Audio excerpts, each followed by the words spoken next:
Assalamualaikum warahmatullahi wabarakatuh. Sahabat Rumah Belajar, jumpa lagi dengan saya Ibu Is Rosmalina. Apa kabarnya kali ini? Sehat selalu bukan? Yuk kita belajar di rumah lagi ya.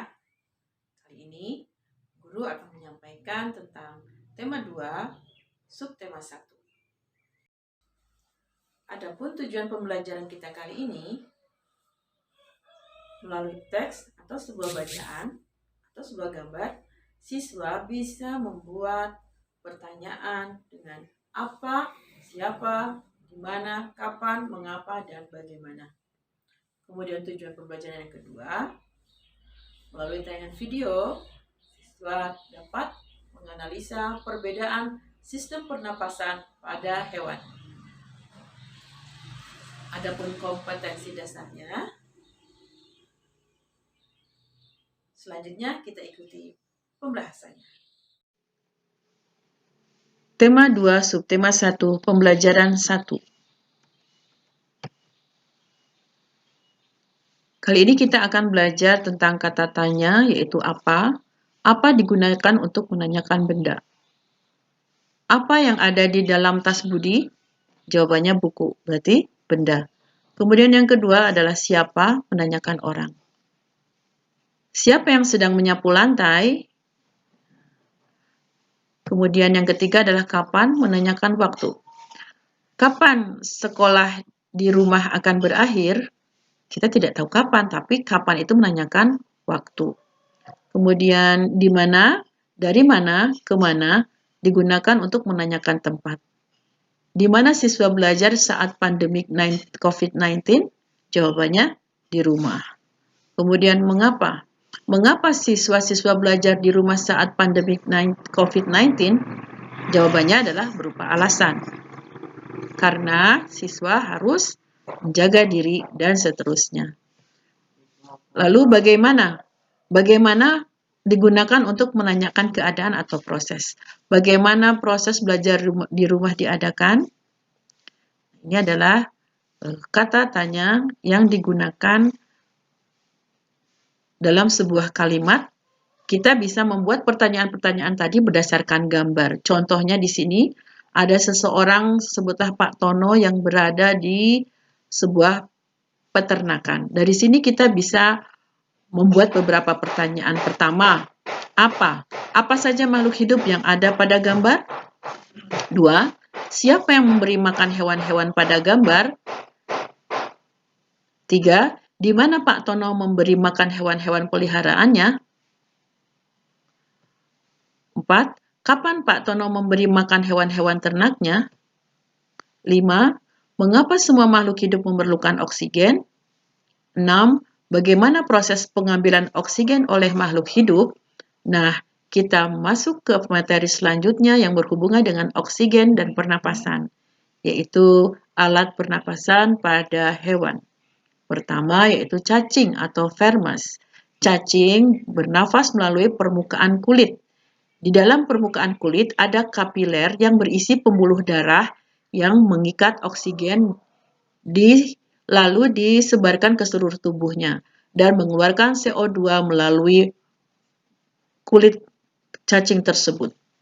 Yang kedua adalah insekta atau serangga. Insekta atau serangga bernafas melalui trakea. Trakea berisi tabung-tabung, berisi percabangan di dalamnya yang bertugas untuk mengedarkan oksigen ke seluruh tubuh, kemudian mengikat karbon dioksida untuk dikeluarkan melalui spirakel. Spirakel ada di trakea. Kemudian selanjutnya adalah ikan atau Pisces. Ikan bernapas melalui mulut dan juga melalui insang. Ketika mulut ikan terbuka, oksigen masuk, oksigen bercampur air masuk dan insang tertutup. Begitu pula ketika mengeluarkan karbon dioksida, keadaan mulutnya tertutup dan insang terbuka. Di dalam insang sendiri ada operkulum, seperti labirin atau seperti lembaran-lembaran yang berisi pembuluh darah. Selanjutnya yaitu amfibi. Amfibi adalah hewan yang hidup di dua alam. Contohnya katak, dia bisa hidup di air dan juga di darat. Ada dua macam sistem pernapasan. Ketika amfibi masih kecil, masih insang, dia akan bernafas dengan, maksudnya ketika kecebong, dia akan bernafas dengan insang.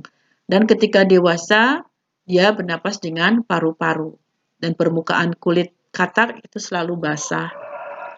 Selanjutnya adalah reptil.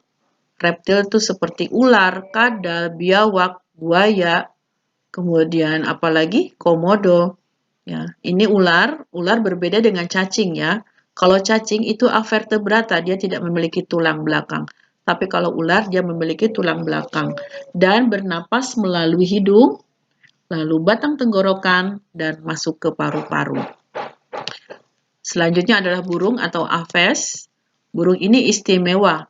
Burung bernapas dengan trakea. Trakea yang mengalirkan oksigen itu disimpan di dalam paru-paru dan sebagian lagi di kantung udara. Ketika burung berhenti, tidak terbang, dia menyimpan oksigen di dalam kantung udara. Dan ketika dia terbang, dia tidak bernafas, tapi dia memiliki cadangan udara yang dikeluarkan dari kantung udara. Nah, di sini ada kantung udara anterior dan juga kantung udara posterior. Ketika inhalasi artinya dia memasukkan udara dan ketika ekshalasi dia mengeluarkan udara. Kalian bisa lihat di buku tema ya. Kemudian selanjutnya adalah mamalia. Mamalia artinya mamal adalah menyusui.